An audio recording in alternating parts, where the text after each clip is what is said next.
Bom dia, nono ano. Tudo bem com vocês? Tudo jóia, com certeza, né? Ou com sono, com preguiça aí para acordar, né? Para assistir a aula, participar do chat e assim por diante. Mas independente dessa preguiça que pode estar contigo, né? Não esqueça de agradecer, não esqueça de orar. E hoje nós pedimos.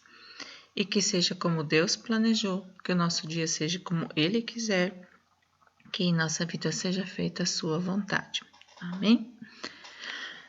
Pessoal, seguindo o nosso estudo, então, sobre o governo Vargas, o capítulo 13, hoje ficamos de ver a segunda parte, né? Que é da página 248 à página 256. O governo constitucional. Então, a gente já estudou, já viu como a década de 30 foi marcada pelos regimes totalitários. Já vimos o fascismo na Itália, o stalinismo na União Soviética, o nazismo na Alemanha. No Brasil, a crise do capitalismo liberal também provocou vários estragos econômicos e sociais.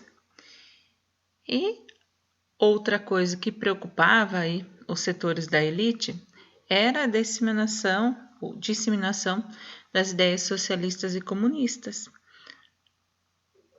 Okay? Porque para a elite, essa ideia socialista, essa ideia comunista é uma ameaça. Né?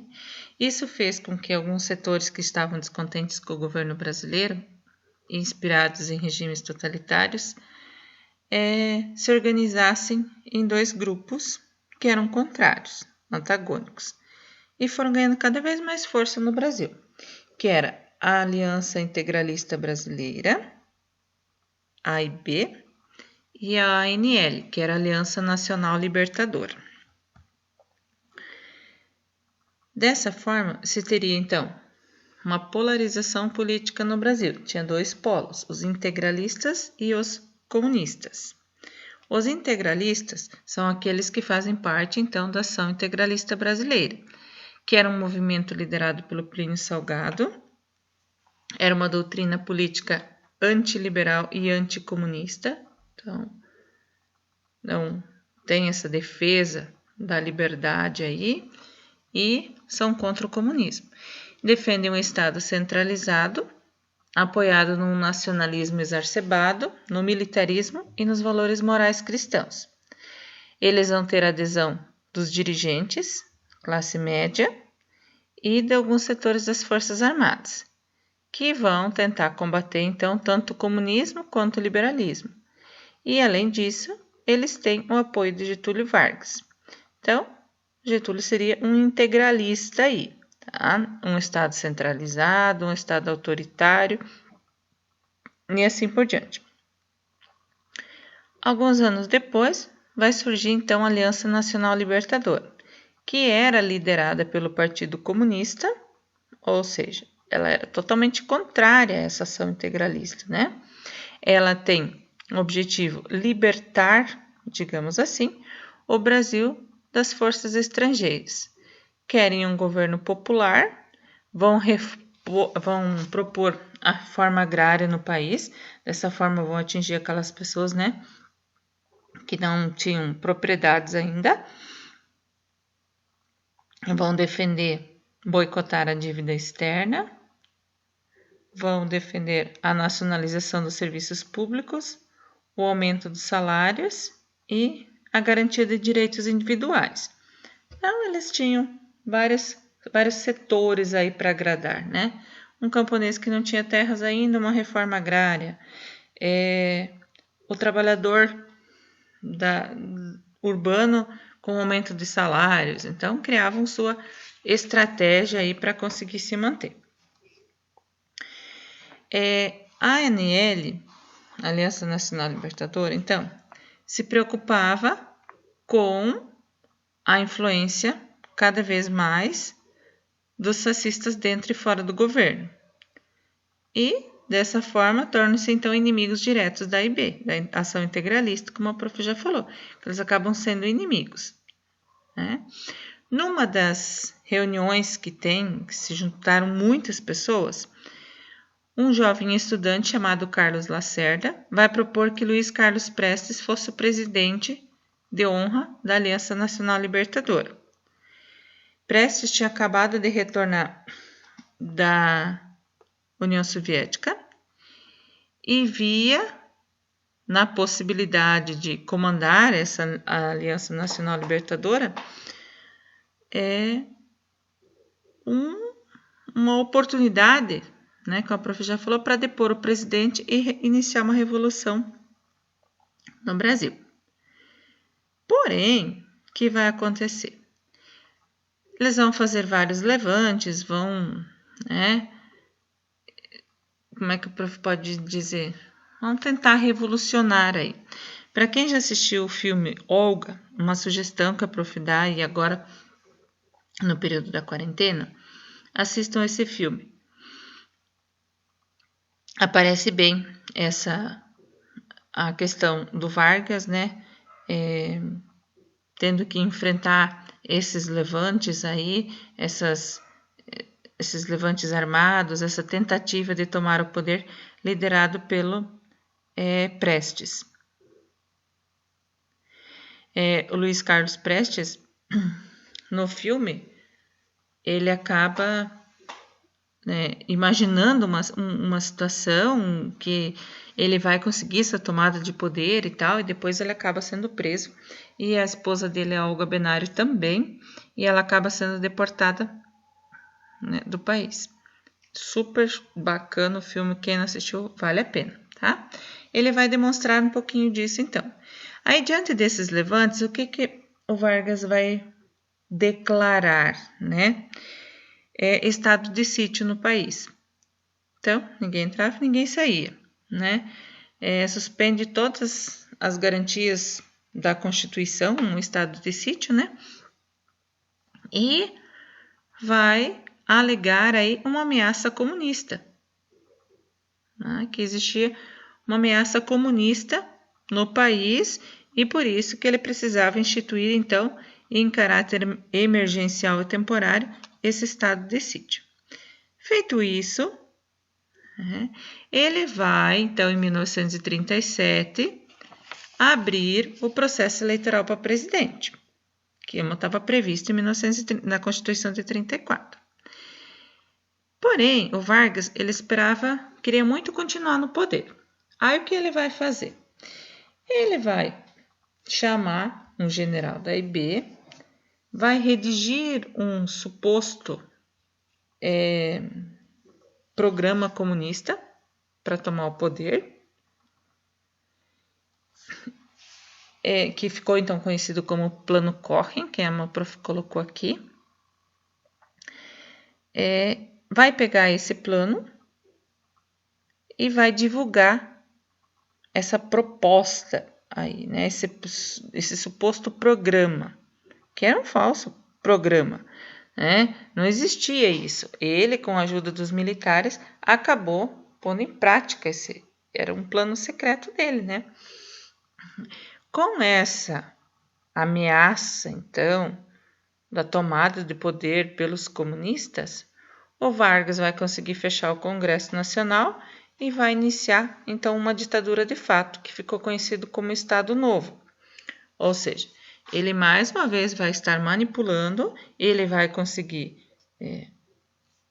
fazer de conta aí, né, que existe essa ameaça real comunista aí, que os comunistas pretendiam novamente dar um golpe e tirar ele do poder. Ele anuncia isso nos jornais, na rádio e tal, afirmando dessa ameaça, e aí ele consegue se manter no poder, então, e cria o que seria o Estado Novo. Nesse Estado Novo, para justificar o poder dele, ele vai otorgar uma nova Carta Constitucional, logo em 1937. Essa Carta Constitucional, então, a Constituição, ela teve inspiração na Constituição da Polônia e por isso que a população, então, chamou essa Constituição como polaca, tá? Então, a Constituição polaca no Brasil é a Constituição de 1937, criada no período do Estado Novo pelo Vargas. Essa Constituição previa o quê? Poder quase ilimitado do Executivo, ou seja, o presidente, né, tinha autoridade máxima aí, a criação do Departamento Administrativo do Serviço Público, através desse departamento, né, era possível nomear, no lugar dos governadores, então, os interventores, como nós já falei isso para vocês na aula anterior, e esses interventores é que iam indicar os prefeitos dos municípios. Outra coisa que mudaria, o presidente teria o controle das Forças Armadas, iria se instituir uma polícia secreta. Essa polícia secreta, ela tinha órgãos aí para reprimir, para prender, para torturar e até matar as pessoas. E a censura legal aos meios de comunicação. Em 1939, ele vai criar o Departamento de Imprensa e Propaganda, que tinha como objetivo, então, divulgar informações, né, ou censurar essas informações. Dessa forma, ele ia fazer o quê? Interferir em todas as áreas da cultura brasileira. Na rádio, no cinema, na imprensa, nos livros, em tudo. O rádio, inclusive, nessa época, ganhou grande importância porque o Vargas discursava para a população no programa Hora do Brasil. Então, ele tinha esse contato, digamos assim, com a população. Na parte da educação, o Ministério da Educação e Saúde propôs um novo modelo educacional que valorizava a identidade nacional. Nessa valorização da identidade nacional, então, ela parte de uma visão que o Brasil era composto por influência negra, indígena e portuguesa. Inclusive, a capoeira passa a ser permitida nesse período, né, que era proibida. Ele vai reformular o ensino fundamental e médio, que passam a ser obrigatórios para ingressar no ensino superior.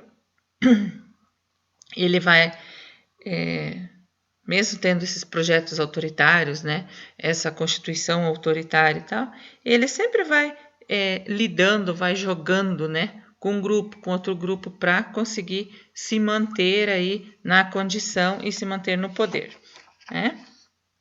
Em 1943, ele vai anunciar a criação da Consolidação das Leis do Trabalho, que é a CLT, né? Seria como se fosse uma constituição em relação aos trabalhadores, específico com essas leis, que agrupava então todas as normas relacionadas às questões trabalhistas em um único código legislativo, garantindo direitos como salário mínimo e as férias remuneradas, o que eu falei, que era como se fosse uma constituição, né, só relacionada a leis de trabalho.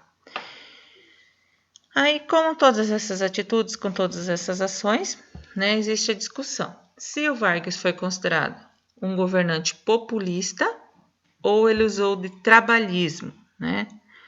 Então, quando a gente vai falar do populista, tem que pensar o quê? Um governante populista é aquele que usa sua posição como chefe de Estado para tentar manipular a população e se manter no poder.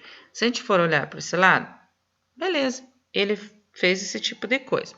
Se a gente olhar pelo trabalhismo, que é uma estratégia política na qual o presidente, ao atender às reivindicações dos trabalhadores, buscava convencer uma parte da sociedade a apoiar o seu discurso. Então, também nós poderíamos ter algo nesse sentido. Quando a gente vai analisar o governo do Vargas, a gente precisa associar as duas coisas, tá? Tanto esse trabalhismo como o populismo. Mas isso também é uma linha de pesquisa, é uma linha de pensamento, na verdade, né? A atividade da semana: reler o capítulo 13, Governo de Vargas, concluir os exercícios, fazer as atividades, e a atividade da semana para postar no AVA é Você é o Historiador, da página 251. Beleza, galera? Até daqui a pouco no nosso chat.